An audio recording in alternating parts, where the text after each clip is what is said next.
नमस्कार दोस्तों, इस वीडियो में आप डीएलएड सेकंड सेमेस्टर के हिंदी प्रश्न पत्र जो कि वर्ष 2016 में पूछा गया था उस पेपर का कंप्लीट सोल्यूशन देखने जा रहे हैं। यदि विगत 5 वर्षों में पूछे गए डीएलएड सेकंड सेमेस्टर के सभी सब्जेक्ट्स के प्रश्न पत्रों का कंप्लीट सोल्यूशन देखना चाहते हैं तो इस वीडियो के समाप्त होने के बाद से आप इस वीडियो का डिस्क्रिप्शन जरूर चेक करिएगा।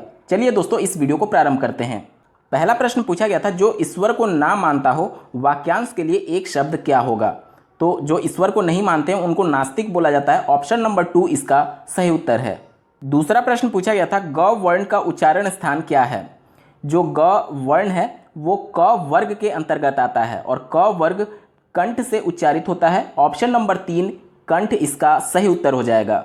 अगला प्रश्न पूछा गया था, कवि शब्द का स्त्रीलिंग क्या होगा। तो कवि का स्त्रीलिंग कवयित्री होता है। ऑप्शन नंबर 4 इसका सही उत्तर है। चौथा प्रश्न पूछा गया था, पाठशाला शब्द कौन सा शब्द है। तो ये यौगिक शब्द होता है, क्योंकि जब दो सार्थक शब्द मिल करके किसी दूसरे शब्द का निर्माण करते हैं तो उसे यौगिक शब्द के अंतर्गत रखा जाता है। जैसे कि यहाँ पर देखिए, पाठशाला जो शब्द है ये दो शब्दों से मिलकर के दो सार्थक शब्द, पहला शब्द है पाठ और दूसरा शब्द है शाला, तो दोनों मिलकर के बने हुए हैं, इस वजह से ये यौगिक शब्द के अंतर्गत आएगा। ऑप्शन नंबर 2 इसका यौगिक सही उत्तर है। बहुविकल्पीय में अंतिम प्रश्न पूछा गया था, भानुदय शब्द का संधि विच्छेद क्या होगा। तो भानुदय का संधि विच्छेद होता है ऑप्शन नंबर 2 भानु धन उदय, इसका सही उत्तर होगा। आप लोग ध्यान दीजिएगा, ऑप्शन 1 और ऑप्शन 2 में बस बड़ी ऊ और छोटी ऊ का मात्रा का अंतर है। यहाँ पर देखिए, भानुदय में जो अंतिम भानु में ऊ लगा हुआ है, छोटा ऊ, प्लस उदय में जो छोटा ऊ लगा हुआ है, ये आपस में मिल करके बड़ा ऊ में कन्वर्ट हो जाते हैं। ठीक है, तो आपका बन जाएगा भानुदय। यहाँ पर देखिए बड़ा ऊ लगा हुआ है, तो ऑप्शन नंबर 2 भानु प्लस उदय इसका सही उत्तर है। दोस्तों, यहाँ से अति लघु उत्तरीय प्रश्न शुरू हो रहे हैं। छठा प्रश्न पूछा गया था, अजर और अजीर शब्द का क्रमशः अर्थ लिखिए। अजर शब्द का मतलब होता है भगवान से और अजीर शब्द का अर्थ होता है आंगन। सातवां प्रश्न पूछा गया था, बाल साहित्य से संबंधित 2 पत्रिकाओं के नाम लिखिए। तो बाल साहित्य से संबंधित 2 पत्रिका में आप कोई भी लिख सकते हैं। पहला फुलवारी, दूसरा बाल लोक, इसके अलावा बाल वाटिका, नंदन, ये सभी बाल साहित्य से संबंधित पत्रिकाएं हैं। आठवां प्रश्न पूछा गया था, मौन वाचन क्या है। मौन वाचन की परिभाषा आप लिख सकते हैं कि लिखित भाषा को बिना उच्चारण किए शांतिपूर्ण तरीके से पढ़ने और पढ़ करके उसका अर्थ समझने की क्रिया को मौन वाचन कहते हैं। बात करेंगे प्रश्न संख्या 9 की, प्र उपसर्ग से बनने वाले 2 शब्द लिखिए। प्र उपसर्ग से बनने वाले 2 शब्द आप लिख सकते हैं, पहला प्रगति, दूसरा प्रबल, तीसरा प्रभाव, चौथा परिणाम। इनमें से कोई भी 2 आप लिख सकते हैं। 10वां प्रश्न पूछा गया था, आकाश और अग्नि का क्रमशः एक एक पर्यायवाची लिखिए। तो आकाश का नभ अंबर में से कोई भी एक लिख सकते हैं और अग्नि का पावक आग में से कोई भी एक आप लिख सकते हैं। 11वां प्रश्न पूछा गया था, समास की परिभाषा लिखिए। तो समास को आप इस प्रकार से परिभाषित कर सकते हैं कि जब 2 या 2 से अधिक शब्दों का मेल होता है तो एक नया शब्द बनता है। इस मेल की रचना को ही समास कहते हैं। दोस्तों, यहाँ से लघु उत्तरीय प्रश्न शुरू हो रहे हैं। 12वां प्रश्न पूछा गया था, संज्ञा किसे कहते हैं, उदाहरण देकर स्पष्ट कीजिए।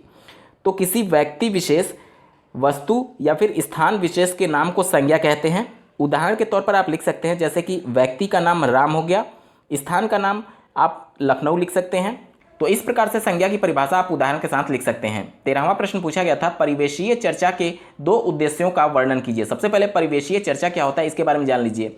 तो किसी व्यक्ति विशेष के आसपास यानी उसके परिवेश के विषय से संबंधित टॉपिक्स पर बात करना ही परिवेशीय चर्चा कहलाता है।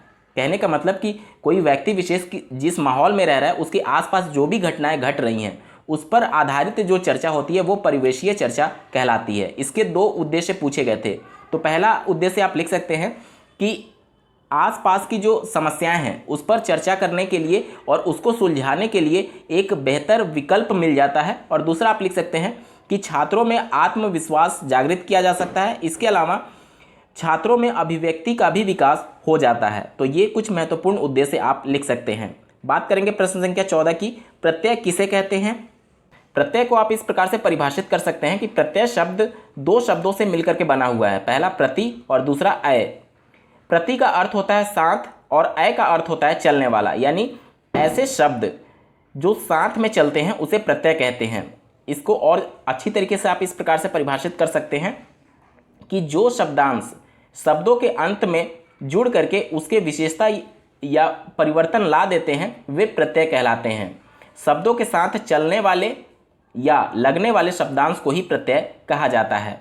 बात करेंगे प्रश्न संख्या 15 की, संधि और समास में अंतर स्पष्ट कीजिए।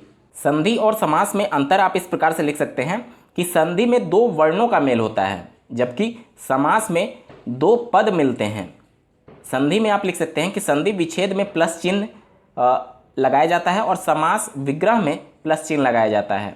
तीसरा आप लिख सकते हैं कि संधि मुख्यतः 3 भेद होते हैं संधि के, और समास के मुख्यतः 4 भेद होते हैं। चौथा लिख सकते हैं संधि का शाब्दिक अर्थ जोड़, मिलान या समझौता होता है, जैसे कि नव में अगर उदय जोड़ दिया जाए तो नवोदय हो जाता है। वहीं समास का शाब्दिक अर्थ संक्षेप करना होता है, जैसे राजा का पुत्र, यहाँ पर का जो कारक चिन्ह है इसका लोप हो जाता है और राजपुत्र यानी इसका छोटे में समास का संक्षेप हो जा रहा है, ठीक है, यानी पूरे शाब्दिक अर्थ का संक्षेप हो जा रहा है, इस वजह से यहाँ पर समास होगा। तो ये कुछ महत्वपूर्ण पॉइंट्स करके आप अंतर लिख सकते हैं। बात करेंगे प्रश्न संख्या 16 की, सृजनात्मक अभिव्यक्ति से क्या समझते हैं। तो मनुष्य के अंदर जो उसका एक स्वाभाविक शक्ति है, मतलब कि जो उसके मौलिक विचार हैं, अपने मौलिक विचारों को अभिव्यक्त करना ही सृजनात्मक अभिव्यक्ति कहलाता है। यानी कि किसी भी विचारों में जो नयापन होता है, जो व्यक्ति अपने स्वयं के विचार, मौलिक विचार प्रस्तुत कर रहा है, उसे ही सृजनात्मक अभिव्यक्ति कहते हैं। बात करेंगे प्रश्न संख्या 17 की, निम्नलिखित शब्दों के विलोम लिखिए। पहला शब्द है उत्थान। उत्थान का विलोम शब्द पतन होता है। दूसरा शब्द पूछा गया था अनुज। अनुज का विलोम शब्द होगा अग्रज। तीसरा शब्द पूछा गया था पाप, जिसका विलोम शब्द होगा पुण्य। और चौथा शब्द पूछा गया था लक्षण। लक्षण का विलोम शब्द कुलक्षण होता है। दोस्तों, हम लोग वीडियो के बिल्कुल अंतिम पड़ाव में आ चुके हैं। अभी तक का ये वीडियो आपको कैसा लगा कमेंट करके जरूर बताइएगा, क्योंकि आपके एक कमेंट मुझे मोटिवेट करेगा ऐसे ही महत्वपूर्ण वीडियोस लाने के संदर्भ में। दोस्तों, बात करते हैं अंतिम प्रश्न की। रचना की दृष्टि से वाक्य के कितने भेद हैं? एक का लक्षण लिख करके उदाहरण दीजिए। रचना की दृष्टि से वाक्य के कुल 3 भेद होते हैं। पहला सरल वाक्य, जिसमें एक कर्ता और एक कर्म हो सकता है, जैसे कि अगर मैं एक उदाहरण बोलूँ, लोग टोलियां बना करके मैदान में घूमने लगे, ये सरल वाक्य का उदाहरण है। दूसरा होता है संयुक्त वाक्य, जिस वाक्य में 2 या 2 से अधिक स्वतंत्र या मुख्य उपवाक्य होते हैं उसे संयुक्त वाक्य कहा जाता है। और जो 2 या 2 से अधिक मुख्य उपवाक्य होंगे वह योजक शब्द जैसे कि और, परंतु, इसलिए आदि से जुड़े होते हैं, ठीक है।